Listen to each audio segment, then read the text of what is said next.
Headlines आपने जानी। सबसे पहले एक बार दोबारा बात करते हैं पेशावर पुलिस लाइंस मस्जिद धमाके की, जिसके बाद रात भर रेस्क्यू ऑपरेशन जारी रहा। मलबे से मजीद 9 शहदा की मैयतें मिली हैं। ये ताज़ा अपडेट है। इस तरह शहीद अफराद की तादाद अब बढ़कर 72 हो गई है। धमाके में 157 अफराद जख्मी हुए हैं। इस पर मजीद अपडेट लेंगे। धमाके की जगह पर मौजूद है नुमाइंदा जियो न्यूज़ रिजवान यूसुफजई से। रिजवान, मजीद कितने अफराद के मलबे तले मजीद फंसे होने का खदशा और ताज़ा डेथ टोल क्या है?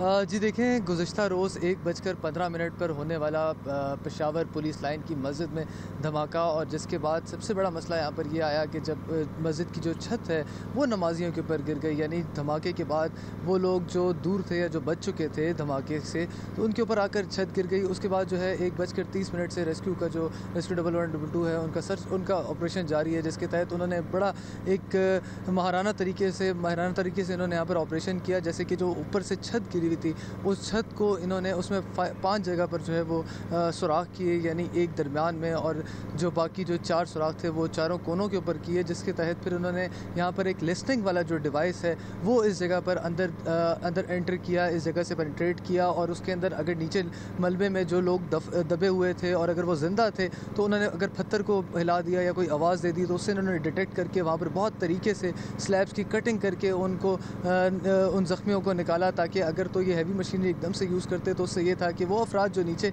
मलबे तले ज़िंदा हैं उनको उनकी जान जा सकती थी उस सर्च ऑपरेशन के दौरान। तो उन्हें जब इन्होंने महारत से निकाला, उसके बाद जो है रेस्क्यू ने अब तक रात में जब लेट हमने देखा होगा एक वीडियो आई थी जिसके अंदर एक ज़ख्मी को निकाला जा रहा था स्लैब काटने के बाद, वो आखिरी ज़ख्मी था। उसके बाद जो है रेस्क्यू ने मज़ीद 9 लाशें जो हैं वो मज़ीद जो 9 शहदा की मैयतें हैं वो यहाँ से बरामद कर ली गई हैं। इससे पहले पुलिस के मुताबिक अब तक जो है वो 63 अफराद जो हैं वो इस धमाके में जो है वो शहीद हुए, जिसके बाद अब यह तादाद जो है 72 हो गई है। इसी तरह से 175 से ज़ायद अफराद ज़ख्मी हैं। ताहम इस वक्त अगर मैं रेस्क्यू 112 पाक फ़ौज के भी दस्ते यहाँ पर मौजूद हैं और दीगर फलाही इदारों के भी दस्ते यहाँ पर मौजूद हैं जो रज़ाकाना कार्रवाइयाँ कर रहे हैं, और उनके मुताबिक मज़ीद जो शहदा हैं उनकी भी यहाँ से मैयतें बरामद होने का खदशा भी ज़ाहिर है। शहदा की लाशें यहाँ से बरामद हो रही हैं। हॉस्पिटल्स में क्या सिचुएशन है? वहाँ पर कोई ऐसे ज़ख्मी हैं जिनकी हालत खुदा न खास्ता नाजुक हो और उनके मुतालिक भी कुछ खदशात का इज़हार किया जा रहा हो?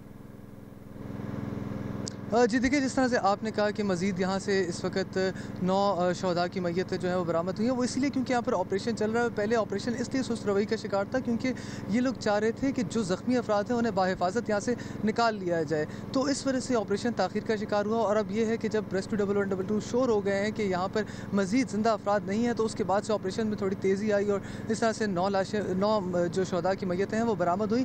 ताहम इस वक्त भी इनका ऑपरेशन जारी है और इनके मुताबिक कि अभी भी मज़ीद कुछ ना कुछ ये एक्सपेक्ट कर रहे हैं कि यहाँ से जो डेड बॉडीज़ हैं वो बरामद की जाएंगी। दूसरी जानब आपने हस्पताल की बात की, तो हस्पतालों के अंदर बस ये था कि दिन के अंदर रश बहुत ज़्यादा था, मगर अब इस वक्त सूरत हाल ख़ासी कंट्रोल में है। वहाँ पर शहरी भी आए पेशावर के, उन्होंने खून के भी एहतियात दिए, और इस वक्त ये है कि अस्पतालों में मरीज़ जा रहे हैं और जो बॉडीज़ यहाँ से निकल के जा रही हैं वो सिर्फ अस्पताल जा रही हैं ऑपरेटर होकर, और उसके बाद सुबह फिर दोबारा पुलिस लाइन आ जाएंगी। बहुत बहुत शुक्रिया रिजवान, हम आपसे मज़ीद अपडेट्स हासिल करते रहेंगे।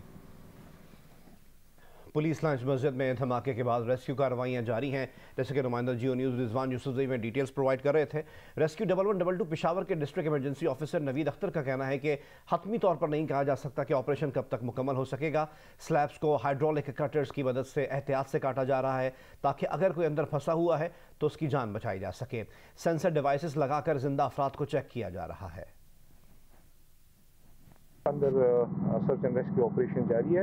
टाइम इसलिए ले रही है क्योंकि ये स्लैब पूरा गिरा था, जो मस्जिद थी उसका स्लैब गिरा था, तो उसमें नीचे ट्रैप विक्टिम्स बहुत ज़्यादा थे, तो उसमें हम कन्फाइंड स्पेस एंट्री करके और हाइड्रोलिक कटर्स यूज़ करके तमाम रेस्क्यू इक्विपमेंट्स यूज़ करके, और उसमें ताकि जो ट्रैप विक्टिम्स है और उसको मिनिमम तकलीफ़ पहुँचे और वो हम सेफली इवैक्यूएट कर सके। और अल्हम्दुलिल्लाह ऐसे बहुत से जो इंडिविजुअल थे उनको हमने सेफली इवैक्यूएट किया है। CDD police Peshawar police lines की मस्जिद में धमाके की तहकीकात कर रही है। पुलिस हुक्काम के मुताबिक धमाका बज़ाहिर खुदकुश लगता है, जाए वक़ूअ से मुबैना खुदकुश हमलावर का सर भी मिला है। मज़ीद जानते हैं अबू बकर सिद्दीक की रिपोर्ट में। पेशावर पुलिस लाइंस की मस्जिद में धमाके की तहकीकात जारी है। CTD धमाके की तहकीकात कर रही है। पुलिस हुकाम के मुताबिक धमाका बजाय खुदकश हमला लगता है। जाए वक़्वा से मुबैना खुदकश हमला आवर का सर भी मिला है। CCPO मोहम्मद इजाज खान ने जियो न्यूज से गुफ्तगू करते हुए कहा कि रेस्क्यू ऑपरेशन मुकम्मल होने के बाद ही पता चलेगा कि धमाका किस नौइयत का था। हो सकता है कि हमलावर पहले से ही पुलिस लाइंस में मौजूद हो। पुलिस लाइंस में FRP, SSU, elite force, CTD समेत 8 से ज्यादा यूनिट्स के दफातर है, जहां युमिया 1500 से 2000 एहलकार पुलिस लाइंस आते और जाते हैं। CCPO इजाज खान के मुताबिक इम्कान है कि हमलावर किसी सरकारी गाड़ी में बैठकर आ गया हो। मस्जिद का हाल पुराना था जिसमें बीम्स थे, जबकि बाकी मस्जिद नई बनाई गई थी। हाल में धमाके से वेव्स निकले। CCP ने बताया कि आग ने भी नुकसान पहुंचाया और मस्जिद की दीवार गिरने से ज्यादा नुकसान हुआ है। अबूबकर सिद्दीक, जियो न्यूज़, पेशावर। वज़ीर दिफा ख्वाजा मोहम्मद आसिफ ने कहा है कि पेशावर धमाके का सहूलतकार पुलिस लाइंस के अंदर का आदमी था। प्रोग्राम कैपिटल टॉक में गुफ्तगू करते हुए ये भी कहा कि हमलावर 1-2 दिन से वहां रह रहा था। उसने रैकी की और मौका देखकर ब्लास्ट कर दिया।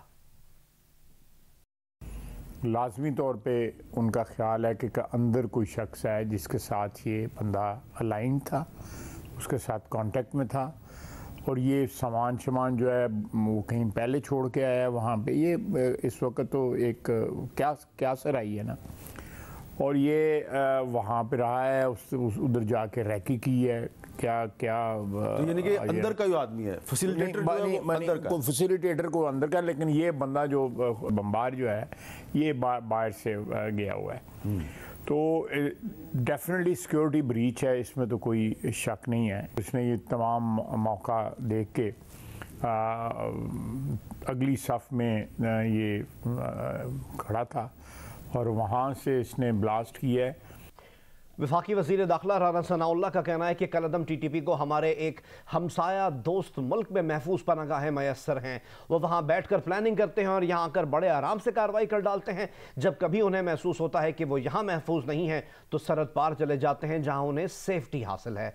हमें अफ़गान हुकूमत के साथ बात करनी होगी क्योंकि उनका सिर्फ हमसे नहीं पूरी दुनिया से वादा है कि अपनी सरजमीन इस्तेमाल नहीं होने देंगे।